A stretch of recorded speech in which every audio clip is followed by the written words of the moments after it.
Hello everyone, शुरू करते हैं। ये इस वीडियो का दूसरा पार्ट है। डीप वाटर पढ़ रहे हैं हम।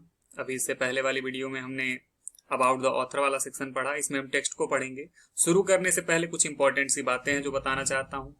देखो, वीडियो रिकॉर्ड करना बड़ा आसान काम है, मुश्किल काम है वीडियो को सब्र के साथ, पेशेंस के साथ देखना। ठीक है, वीडियो देखते तो सभी हैं, लेकिन वीडियो देख करके सीखता कौन है? क्योंकि हम वीडियो सही तरीके से नहीं देखते हैं। सही तरीके से सीखना है तो बुक सामने खुली हुई होनी चाहिए, हाथ में पेंसिल होनी चाहिए, ताकि जो भी इंपॉर्टेंट वर्ड्स दिखें, जो भी इंपॉर्टेंट सेंटेंस दिखें, उनको आप हाईलाइट कर पाओ। ठीक है, तो ये सारी चीजें अपने पास आप हैंडी रखें, अपने हाथ में तैयार रखें, बुक सामने खोल करके रखें और उसके बाद पढ़ना शुरू करें। चलिए शुरू करते हैं। सबसे पहला sentence, it had happened when I was 10 और 11 ईयर ओल्ड। ये तब हुआ था जब मैं 10 या 11 साल का था। I had decided to learn to swim. I had decided, मैंने निश्चय किया था, टू लर्न, सीखने का। क्या सीखने का? टू स्विम, तैरना सीखने का मैंने निश्चय किया था। There was a pool at YMCA in Yakima that offered exactly the opportunity. और याकीमा में एक YMCA के अंदर एक पूल था, एक तालाब था, जो कि बिल्कुल यही अपॉर्चुनिटी, यही अवसर प्रदान करता था। YMCA, young man Christian association, पिछली वीडियो में बता चुका हूं। The Yakima river was treacherous. Yakima नदी बड़ी ट्रीचरस थी। ट्रीचरस यानी कि बेवफा थी। बेवफा उसको बोलते हैं जो अपने मूड को बदलता रहे। जैसे पिछले कक्षा 10 में हमने पढ़ा था गंगा नदी के बारे में, उनके चेंजिंग वेरिंग मूड्स के बारे में पढ़ा था कि गंगा नदी कैसे अपने मूड को बदलती हैं, हर मौसम में कैसे उनका रूप बदल जाता है। वैसे ही याकीमा नदी के बारे में भी कह रहे हैं कि इनका मूड भी हमेशा बदलता रहता है याकीमा नदी का, इसलिए उसको ट्रीचरस कह रहे हैं। अच्छा, mother continually warned against it. माता जी हमेशा लगातार इसके बारे में वार्न करती रहती थी, हमेशा चेतावनी देती रहती थी। And crypt fresh in my mind the detail of each drowning in the river. और मेरे मन में हर एक उस ड्राउनिंग, हर एक उस डूबने की घटना को हमेशा मेरे मन में तरोताजा रखती थी, हमेशा याद दिलाती रहती थी कि बाबू, नदी में मत जाना, डूब जाओगे, इतने बच्चे डूब करके मर चुके हैं, तुम भी जाकर के डूब के मर जाओगे, इसलिए वहां मत जाना। माता जी होती हैं तो माताओं को चिंता तो होती है अपने बच्चों की। ठीक है, आगे बढ़ते हैं। But the YMCA pool was safe. लेकिन YMCA का जो पूल था, जो तालाब था, वो सेफ था, सुरक्षित था। It was only 2 or 3 feet deep at the shallow end and while it was 9 feet deep at the other, the drop was gradual. Okay, पूरा का पूरा सेंटेंस देखना है। It was only 2 or 3 feet deep at shallow end. Shallow का मतलब छिछला होता है, इस वर्ड को आप हाईलाइट कर सकते हो। सैलो का मतलब छिछला, जो कम गहरा हो उसको बोलते हैं। तो जो छिछला इसका एंड था, छिछला जो छोर था कम गहरा वाला, उसकी गहराई कितनी थी? 3 feet थी। 2 और 3 feet, 2 या 3 feet की गहराई थी सैलो एंड पे, छिछले छोर पे। एंड वाइल, और जबकि, it was 9 feet deep at the other, जबकि दूसरे छोर पे ये 9 feet डीप था, यानी कि 9 feet गहरा था। द ड्रॉप वॉज ग्रेजुअल, और जो ड्रॉप था, ड्रॉप यानी कि जो ढलान थी, वो ग्रेजुअल थी, धीरे धीरे वाली थी, यानी कि पहले कम गहरा, फिर ज्यादा गहरा, फिर ज्यादा गहरा, फिर ज्यादा गहरा, फिर लास्ट में सबसे गहरा, इस तरीके से। I got a pair of water wings and went to the pool. I got, मैंने लिया, मैंने पाया। क्या लिया, क्या पाया? A pair of water wings, पानी वाले पंख। पानी वाले पंख ये क्या होते हैं? पानी वाले पंख वो होते हैं जो लोग पैरों में पहनते हैं तैरने के लिए, दोनों पैर में एक एक, देखा होगा तुम लोगों ने कभी वीडियो वगैरह में। तो वो एक जोड़ी वाटर विंग्स इन्होंने लिए। And went to the pool, और तालाब पे चला गया। I hated to walk, I hated to walk naked into it and so my skinny legs. मैं उस तालाब में नेकेड वॉक करना, यानी कि नंगे होकर के घूमना, बड़ा ही हेट करता था, नापसंद करता था, और अपने सो माई स्किनी लेग्स और अपने पतली पतली टांगों को दिखाना बड़ा ही मुझको बुरा लगता था। मैं घृणा करता था कोई मेरी पतली पतली टांगे ना देख ले। But I subdued my pride. Subdue करने का मतलब होता है मनाना। मैंने अपने गर्व को, अपने घमंड को अपने काबू में किया, मनाया, एंड डिड इट। और मैंने ये किया। क्या किया? तालाब में मैं गया तैरने के लिए वाटर विंग्स पहन करके, अपने स्किनी लेग्स को दिखाते हुए। फ्रॉम द बिगिनिंग, शुरुआत से ही, हाउएवर जहां तक की, I had an aversion to the water when I was in it. शुरुआत से ही मेरे अंदर एक घृणा थी। एवेरिजन का मतलब होता है घृणा। किसके प्रति घृणा थी? वाटर के प्रति, पानी के प्रति घृणा थी। When I was in it, जब मैं उसमें होता था। शुरुआत से ही जब मैं पानी में होता था तो मुझे पानी से घिन आती थी, घृणा होती थी। क्यों होती थी? This started when I was 3 or 4 years old and father took me to the beach in California. ये कब शुरू हुआ? ये दिस स्टार्टेड, ये तब शुरू हुआ when I was 3 or 4 years old, जब मैं 3 या 4 साल का था। And father took me to the beach, और मेरे पिताजी मुझको समुद्र के किनारे लेकर के गए। कहां पे? कैलिफोर्निया में। ठीक है। He and I stood together in the Surf.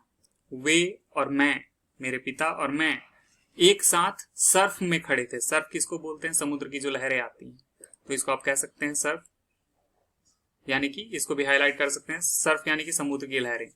तो समुद्र की लहरों में मैं और मेरे पिताजी दोनों एक साथ खड़े थे। I hung on to him.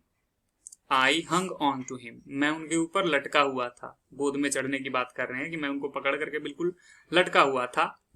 Yet the waves knocked me down and swept over me. लेकिन फिर भी, येट का मतलब लेकिन फिर भी होता है। लेकिन फिर भी the waves knocked me down, यानी कि उस लहर ने नॉक्ड मी डाउन, मुझको धक्का दे करके नीचे गिरा दिया। एंड स्वेप्ट ओवर मी, और मेरे ऊपर से होकर के गुजर गई, यानी कि पानी के अंदर चले गई। It was, I was buried in water. I was buried in water, मैं पानी में बिल्कुल दफन था, यानी कि पानी के बिल्कुल अंदर थे, ऊपर पूरा पानी पानी था। माई ब्रेथ वॉज गॉन, मेरी सांसें चली गई थी। आई वॉज फ्राइटेंड, मैं डरा हुआ था। Father laughed, but there was terror in my heart at the overpowering force of the waves. Father laughed, पिताजी हंसे। But there was terror in my hurt, लेकिन मेरे हृदय में आतंक था, डर था।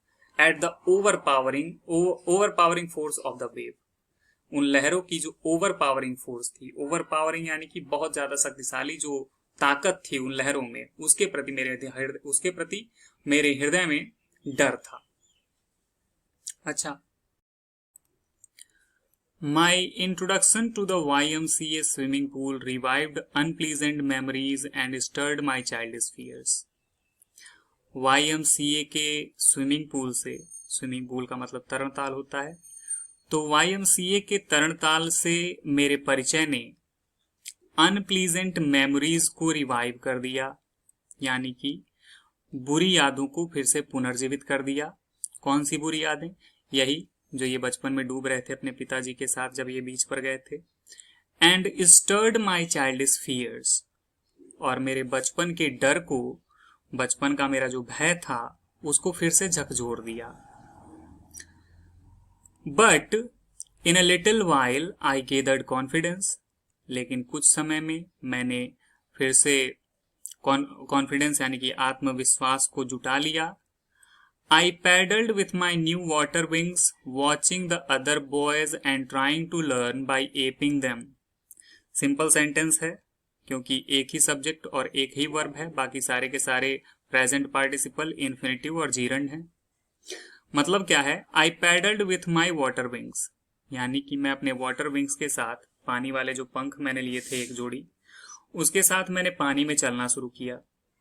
पैडल्ड, जो कि पिछले कक्षा 11 में हमने पढ़ा था एक फोटोग्राफ वाले लेसन में, 2 गर्ल्स वेंट पैडलिंग, वो भी लोग एक बीच पर ही हैं, पानी में पैदल चल रहे हैं। तो पैडल का मतलब होता है पानी में पैदल चलना। तो I paddled with my new water wings, मैं अपने नई वाटर विंग्स के साथ पानी में पैदल चल रहा था।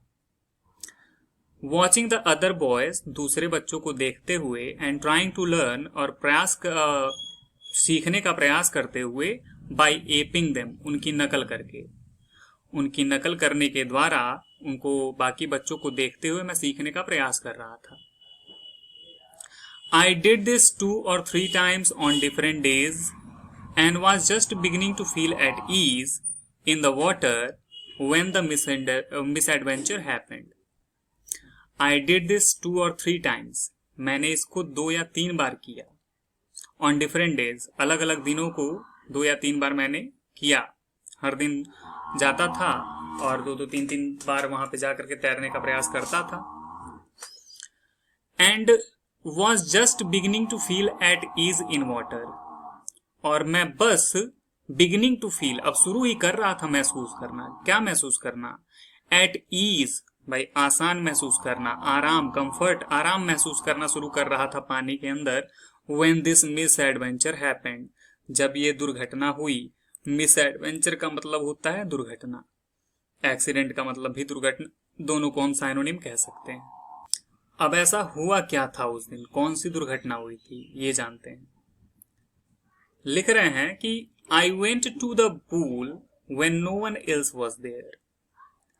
मैं तब उस तालाब पे गया जब वहां पे कोई और नहीं था। द प्लेस वॉज क्वाइट, वो स्थान बहुत शांत था। द वॉटर वॉज स्टिल, पानी भी बिल्कुल स्थिर था। And the tiled bottom was as white and as clean as bath tub, और जो टाइल्ड बॉटम था, टाइल लगा हुआ जो पेंदी था उस तालाब का, स्विमिंग पूल देखा है आप सभी ने कैसा होता है, वॉज एज वाइट, वो इतना सफेद था, एंड क्लीन, और इतना साफ था, एज बाथ टब, जितना नहाने वाला जो टब होता है, बाथ टब देखा है सभी ने टीवी में। I was timid about going in alone, मैं अकेले तालाब के अंदर जाने के लिए टिमिड था, बड़ा कायर था, डर लग रहा था अकेले अंदर जाने में। So I sat on the side of the pool to wait for others, और इसलिए मैंने दूसरों का इंतजार करने के लिए उसी साइड पे, किनारे पे बैठ गया मैं।